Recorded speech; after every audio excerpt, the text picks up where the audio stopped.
Assalamu alaikum wa rahmatullahi wa barakatuh. Ahlan wa sahlan wa marhaban bikum, and welcome to another edition of Debunked here on INX Prime. My name is Sulaiman Ravat. Well, today we take a look at an international issue, but it is such an issue that it has great relevance to the dynamics that we deal with in South Africa as well. And that is the situation with regards the riots in the UK, the immigration issue, the Islamophobia issue.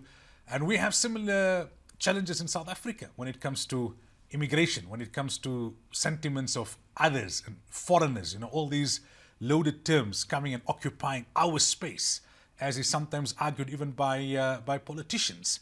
And the consequence of that kind of political rhetoric is something that we've been concerned about in South Africa, but it's been playing itself out in the so-called first world as well, in the Western world, in Western countries. And the world has been watching in the last couple of weeks as far as what's happening in Europe with a great degree of concern. I was there a couple of weeks ago attending a conference in Birmingham hosted by Al Hikmah, and just got back and following the proceedings there. There are the news aspects of what has transpired, which many of you are aware of. People these days follow the news. You get the information directly into your palm. But then there are the deeper issues, which is relevant not only to the UK, but to the Muslim Ummah globally. And these deeper issues, or the broader issues, are something that affect all of us, like I've said, and it's something that we need to discuss and get perspective on. Right, so that's the topic. Who's the guest? It's Ustadha Amina Blake from Sheffield in the UK. Just to give you some insight into a very impressive CV or resume, Sister Amina embraced and reverted to Islam back in 1992. She studied under various shuyukh and academics like Dr. Jamal Badawi, Sheikh Abdul Aziz, our Dr. Faisal Manju, who spent much of his time studying here in South Africa and also lecturing. He lectured me at university as well here in Johannesburg. Ustadha Amina lectures nationally in the UK and internationally. She's appeared at conferences, fundraisers and events across the globe. Roles that she's occupied amongst many others: Vice President of the MAB, Assistant Secretary General of the Muslim Council of Britain. Currently, she is the chaplain at the University of Sheffield and a member of the Muslim Council of Britain. Ustadha Amina, Assalamu alaikum wa rahmatullahi wa barakatuh. Welcome to INX Prime here in South Africa. Shukran for your time. Wa alaikum salam wa rahmatullahi wa barakatuh. Thank you very much for inviting me on. Let's start with the current situation. What's it like at the moment in the UK as the rioting and the unrest and the tensions abated somewhat? Yes, certainly. Bismillahir Rahmanir Rahim. I would say that probably in the last 2 days things have got a lot quieter. I also do some chaplaincy work with South Yorkshire Police, so I'm kept very much up to date with what's going on. And alhamdulillah, I think due to the way that this has been dealt with, things have definitely calmed down. The fear within the Muslim communities and the migrant communities also seems to have abated a little bit. So inshallah ta'ala, we are on the right side of this now after what has been a very, very difficult couple of weeks. To bring our South African viewers back into the picture, right? It all started off with misinformation, correct? Yeah, absolutely. There was a horrific event in Southport, which is on the west side of the UK, just above Liverpool. Maybe some of your viewers have visited the UK and have been to Liverpool. There's a big Muslim community there. So some misinformation was spread online and through other sources, and there were actually three young girls who were attending a dance class for the summer holidays for school. They were unfortunately attacked. The whole class was attacked, and 3 of these little girls were unfortunately killed by an attacker. The immediate misinformation that started going out was that this was a sort of Islamic attack. I say that very much in quote marks, and that this was a Muslim who'd perpetrated the attack, and it was a migrant, and so much misinformation went out there.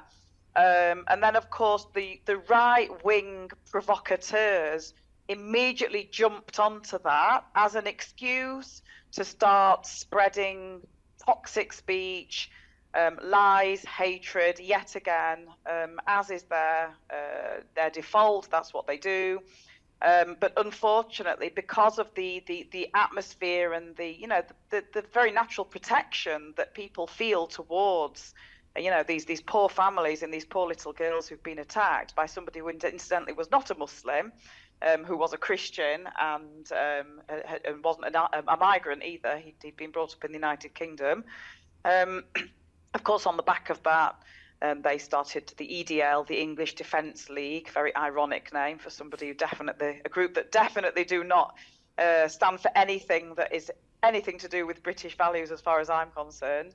So they decided that they would send a whole list of places and venues that they would be going and doing these so-called protests. When we say protests, obviously, as we know, the protests, many of them very, very quickly descended into absolute mayhem. And what I can only say is extremely frightening violence. We've had dozens and dozens of police officers have been injured. Police animals, dogs, horses have been injured in the line of duty.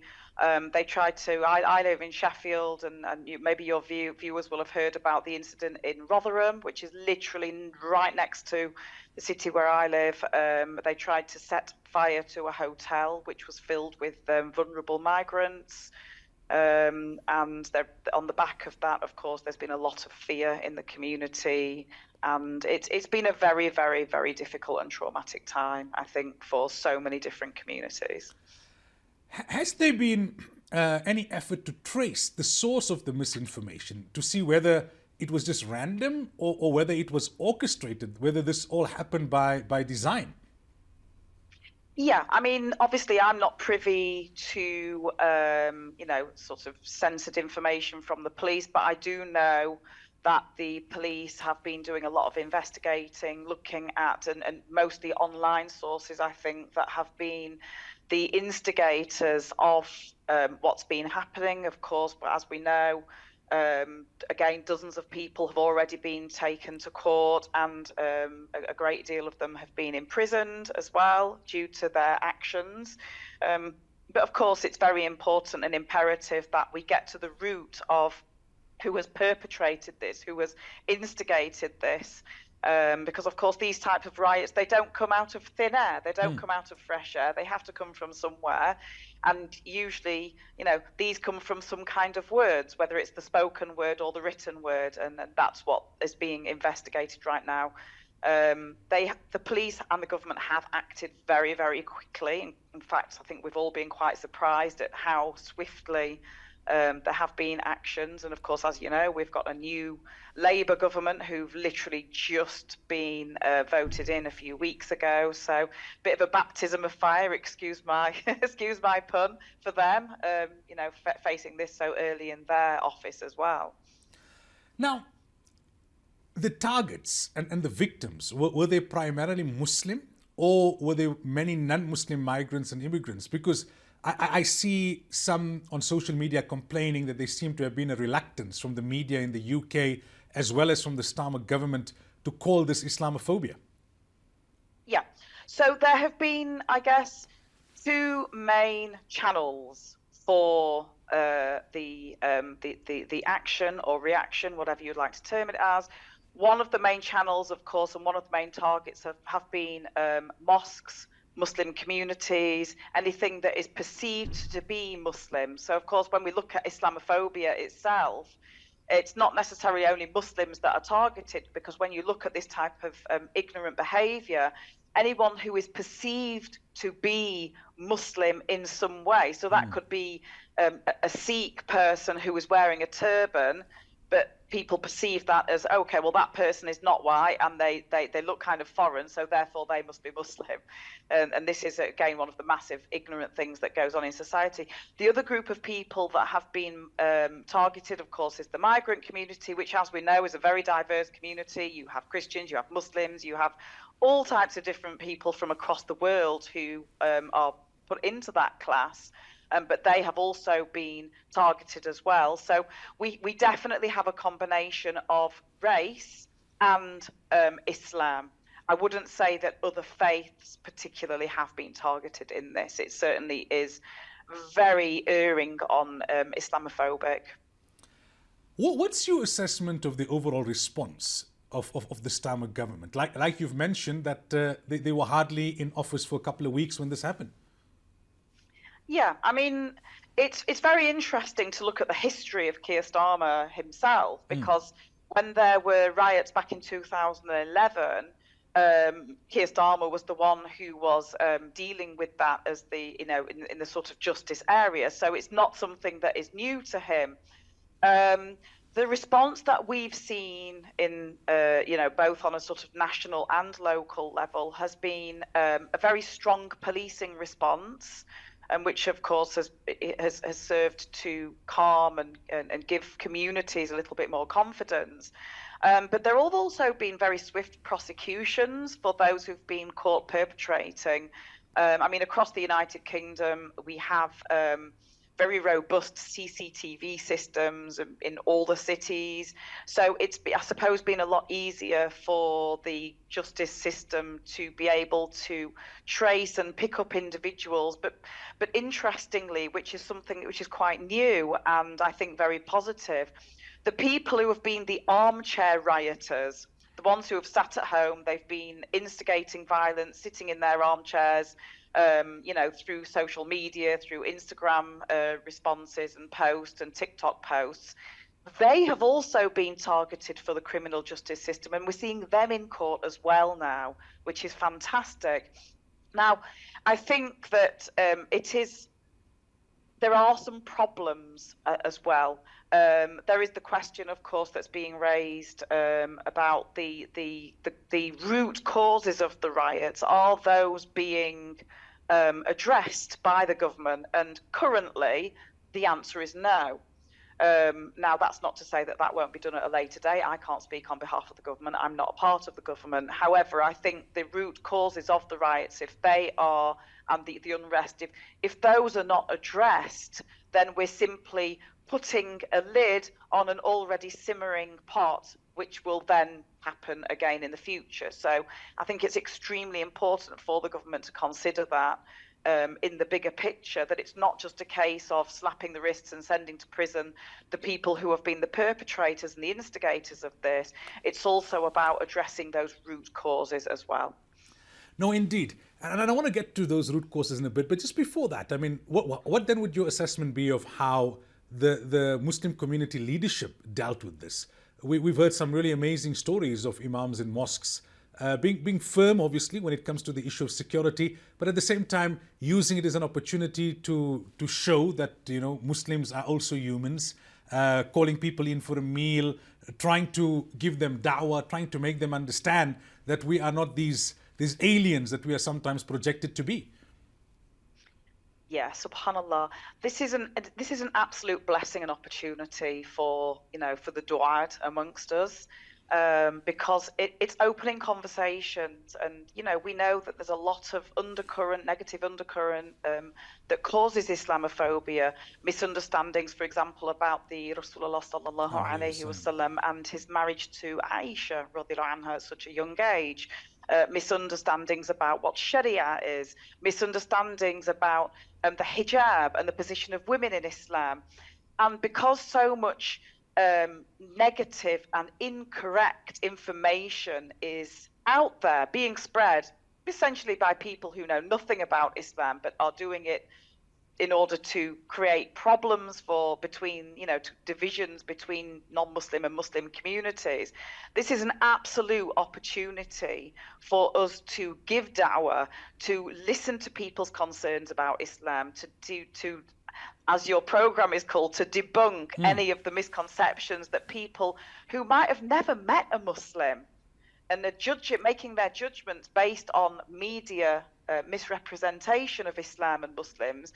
But once you've met a Muslim and once you then understand this is not Islam, this is media lies, and understand the context of Islam and the history. And actually, Muslims probably have the same concern as non-Muslims when it comes to our children, our communities, and all the rest of that stuff. So yes, some fantastic work has been going on across the United Kingdom.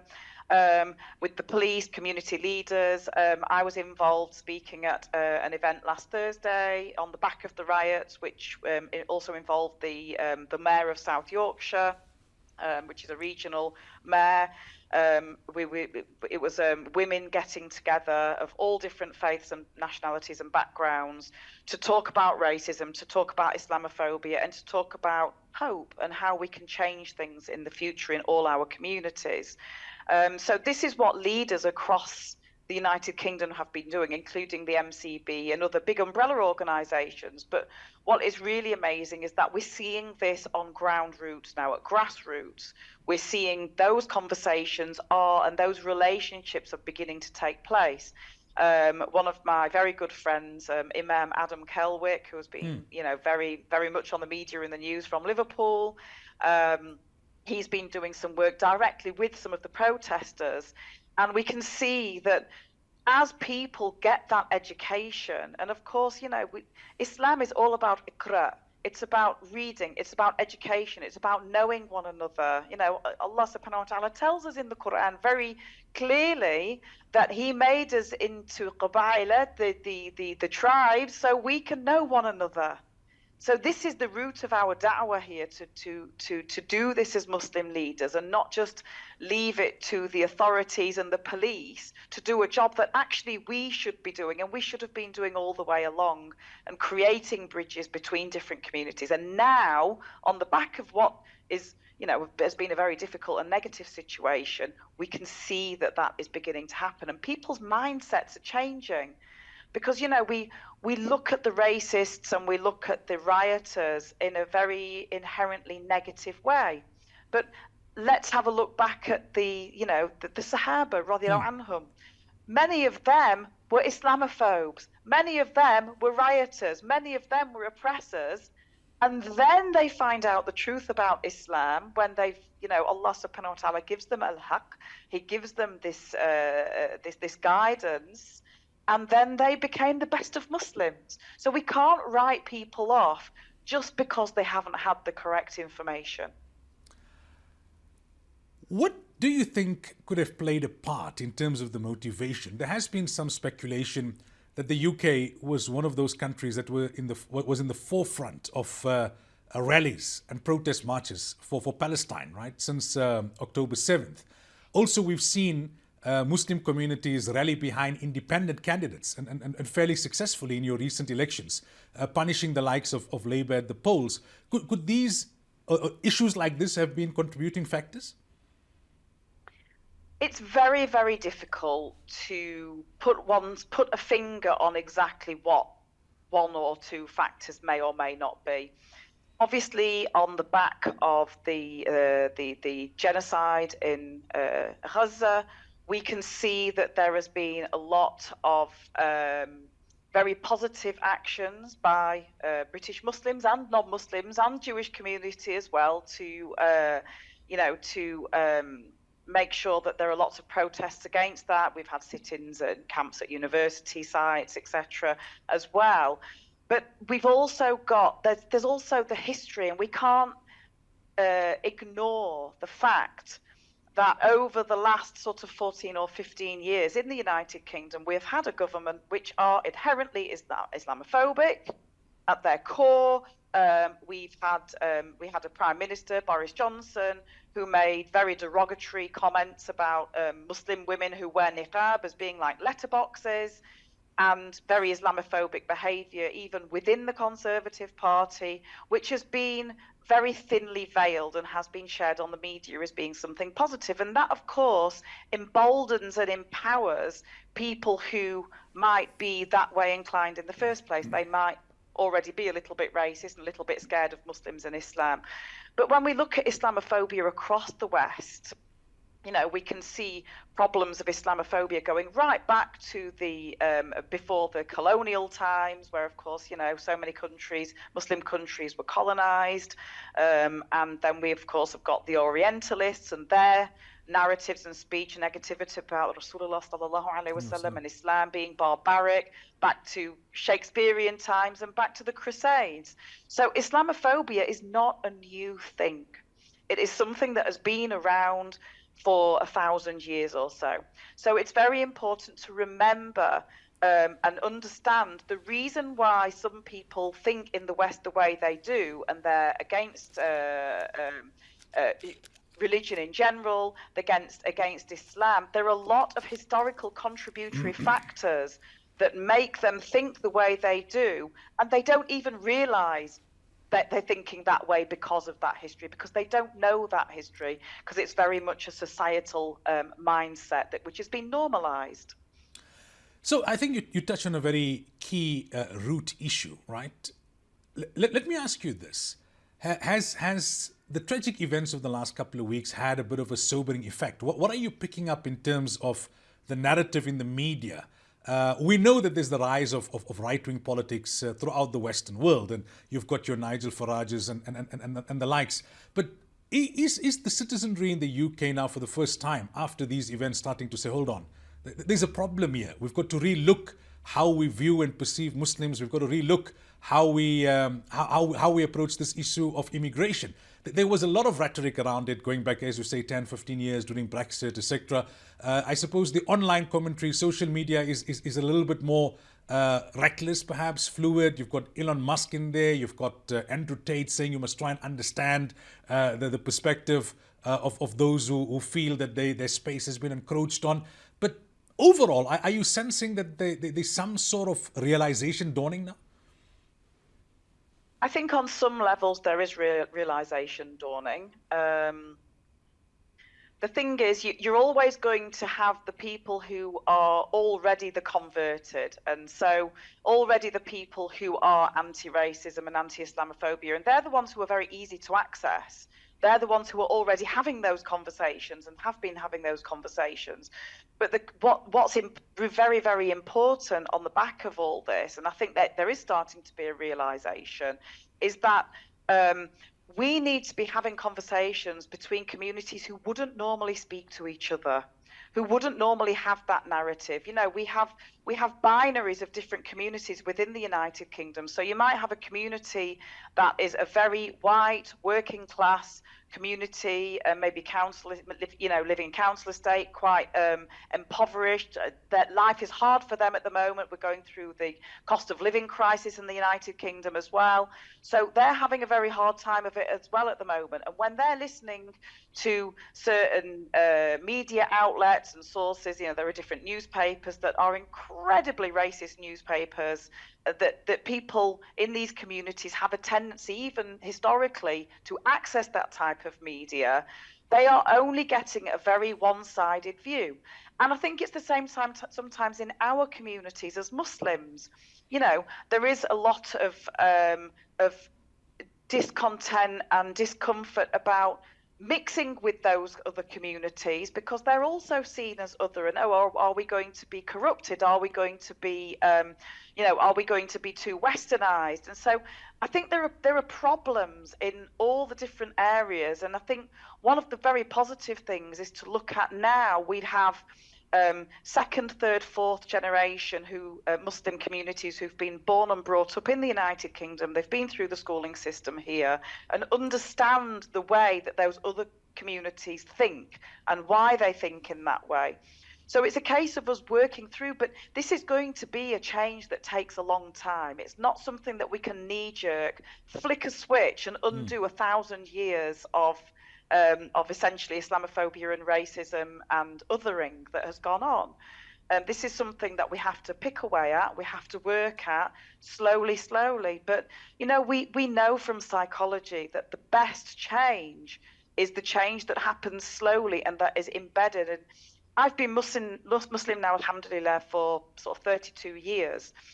And I've seen a big change positively between when I became Muslim in the 1990s and now 2024. So changes are happening.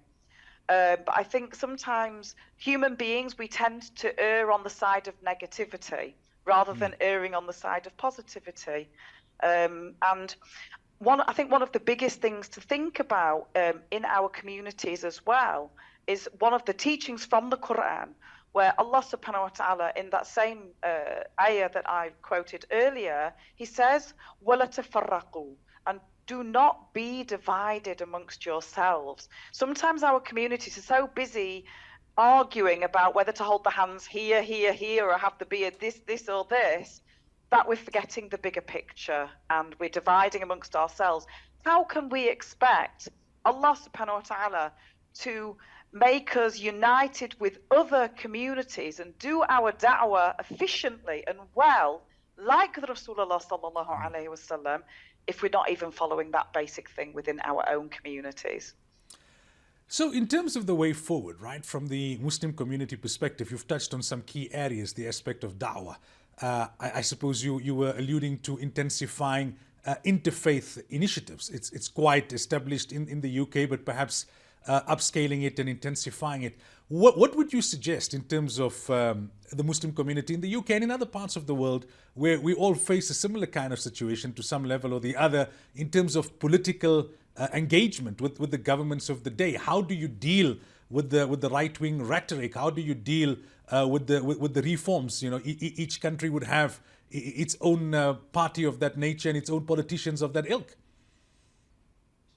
The most powerful tool that we have got as Muslims is our Islam, is Kalam Allah, the word of Allah subhanahu wa ta'ala, and following that path. We have got so many examples with our Al-Anbiya alayhi wasalam, with the prophets, may Allah be pleased with all of them, that they were faced with similar situations that we're faced with on a global scale right now. We have, for example, Yusuf, Prophet Yusuf alayhi salam. We have Musa alayhi salam. We have Ibrahim alayhi salam. And until we start approaching things in the way that they did, and with the way that the Quranic text tells us to, then we're going to find things problematic. So we have to think about, you know, how can we address the far right narrative and the far right rhetoric in the way of the Sunnah, not just the Sunnah of Rasulullah sallallahu alaihi wasallam, in the Sunnah, the example that Allah subhanahu wa ta'ala gives us through Al-Anbiya alayhim salam. So we hear in the Quran, and when the ignorant speak, the jahiluna qalu salama. When the ignorant speak, return with peace. And we have to keep moving forward and working on this, even if, like some of Al-Anbiya alayhim salam, not a single person follows them, but they still give that message. Now, you touched on interfaith. Now, interfaith is something, yes, it's established in the United Kingdom, but we also have to remember that the majority of people here in the United Kingdom, I don't know about your context in South Africa or other countries, but in Europe, the majority of people aren't of a faith. They are of no faith. They're atheists. So they don't believe in a God. So we also have to learn that interfaith doesn't necessarily just mean talking about Isa alayhi salam and Maryam alayhi salam. We also need to learn to go beyond that and speak to somebody who has not got any faith at all and understand how they think and what they need. Now, what is the thing that people as a human race, what are we looking for? We are, every single person, no matter what their faith is, they're looking for one thing, and that is sakina. People are looking for inner peace. And as Muslims, we carry that. We have that in our hands. So rather than going and talking about, you know, sort of people's faiths and all that, let's look at the root thing that is affecting, especially in the West at the moment. There's a lack of peace. We have mental health problems. We have issues around our youth going astray, Muslim and non-Muslim. But so we need to seek sakina in our hearts. And as Muslims, we've got the path to that sakina, and we hold that key in our hands but it's our duty, of course, to show other people. The second thing that I would say is very important, and here we're talking about, before we've even spoken about Islam and about the Quran to non-Muslims, when we look, and again going back to Yusuf alayhi salam, when he is speaking to Ahl al-Sijn, when he's speaking to the people of the prison, he is in the prison with an amazing tool, and that is that he is trusted. He has come from the best of people, and he's trusted, subhanallah, and he's there as an innocent person, an innocent man, and that's why he is spoken to with regards to giving his nasiha, giving his advice on this issue of the dreams. And, you know, we know the story from the Quran. So as Muslims as well, we've got to be the best of examples and the best of people and become more trusted in our own communities and communities beyond that, and be the best of al-insan, which is what, again, in modern world, finding someone to trust is very difficult in the modern world. So we need to be that person who is trustworthy, not doing the dodgy deals and, you know, all the things that sometimes we do in our communities, but we've got to be open, trusted, follow the path of Allah subhanahu wa ta'ala, and then we will be like a magnet. People want that sakina, people need that faith, but at the moment that trust isn't there for them to even knock on that door. Sister Amina, shukran so much for your time and for talking to us. It was really insightful and we appreciate it. Allah yabarak feek, inshallah. Jazakallah khair. Assalamu alaikum wa rahmatullahi wa barakatuh. Wa alaikum assalam wa rahmatullahi wa barakatuh. That was Sister Amina Blake talking to us from Sheffield in the UK. She's part of the Muslim Council of Britain, MCB. She's also a chaplain at the University of Sheffield, a revert to Islam back in '92, an internationally renowned speaker.